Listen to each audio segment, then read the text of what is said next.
With so many options, why choose Arizona State University? For me, the only online option was ASU because of the quality. Their faculty was really involved with their students and care about your personal journey. The dedication to my personal development from my professors, that's been extremely valuable to me. Earn your degree from the nation's most innovative university. Online. That's a degree better. Explore more than 300 undergraduate, graduate, and certificate programs at asuonline.asu.edu. Cada vez más analistas internacionales que criticaron con dureza a Javier Milei durante la campaña electoral muestran ahora su arrepentimiento de no haber apoyado desde un comienzo las políticas económicas de Javier Milei. Veámoslo. Tras la victoria electoral de Javier Milei a finales de 2023, hubo mucha gente que pronosticó que gran parte de los votantes de Javier Milei terminarían arrepintiéndose de haber votado, de haber apoyado al libertario, porque su política económica sería tan calamitosa, tan desastrosa, que a los pocos días o a las pocas semanas o como mucho a los pocos meses, la inmensa mayoría de la población argentina se volvería en contra de Javier Milei y este tendría que huir de la Casa Rosada en helicóptero. En ese momento, de hecho, se crearon algunas cuentas en redes sociales que pretendían recopilar los votantes arrepentidos de Javier Milei. Conforme fueran pasando los días y cada vez se generara un mayor ejército de desafectos, esas cuentas en redes sociales recopilarían todos esos testimonios para acreditar ante el público que cada vez Javier Milei, su política económica, tiene un menor apoyo social.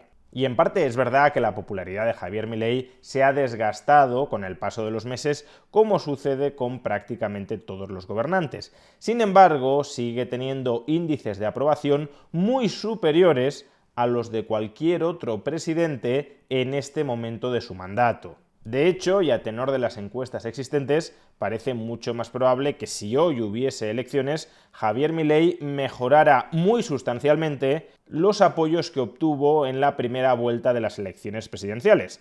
Es decir, parece bastante probable que el apoyo a Javier Milei como primera opción política haya subido y bastante dentro de Argentina.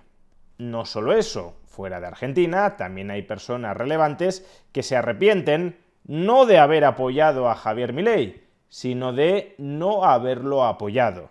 Y es que esta semana Javier Milei ha aparecido por segundo año consecutivo entre las 100 personas más influyentes del mundo según la revista Time. Y el encargado de redactar el perfil de Javier Milei dentro de esta lista de las 100 personas más influyentes del mundo ha sido el periodista estadounidense Ian Bremmer.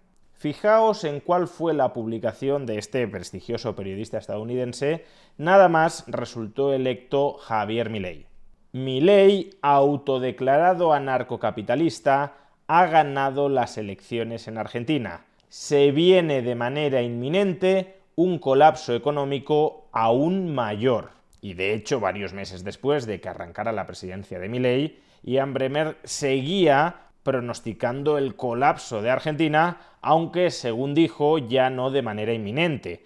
Por ejemplo, en un tuit de abril de 2024 comentaba lo siguiente: todavía apostaría en contra de Argentina, así que sí, se avecina más colapso económico, pero no de manera inminente tal y como había augurado inicialmente.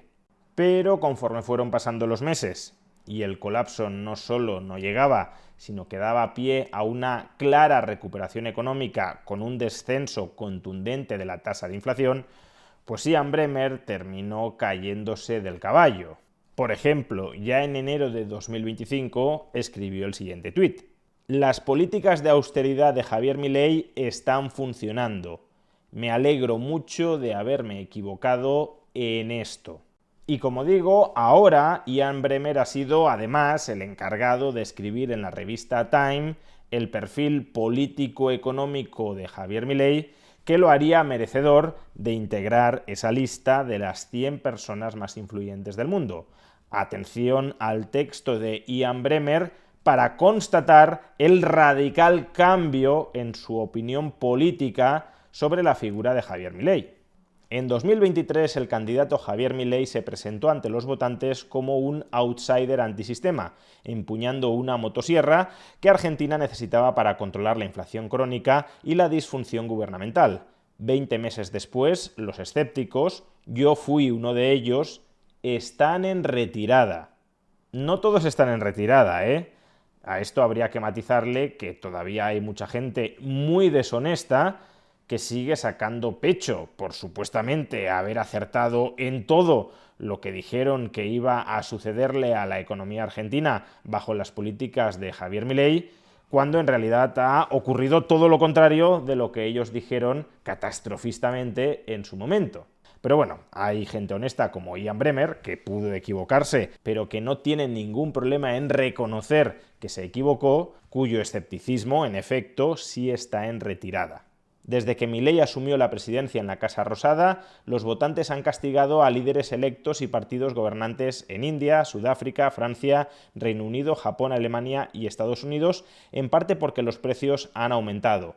Milei es el líder del G20 que está tomando los mayores riesgos para transformar su país y está dando resultados. La inflación anual en Argentina cayó de un estratosférico 289% en abril de 2024 al 66,9% en febrero de 2025. Los críticos dicen que Milei está domando la inflación con medidas de austeridad que afectan gravemente a los pobres, pero también se han equivocado en eso.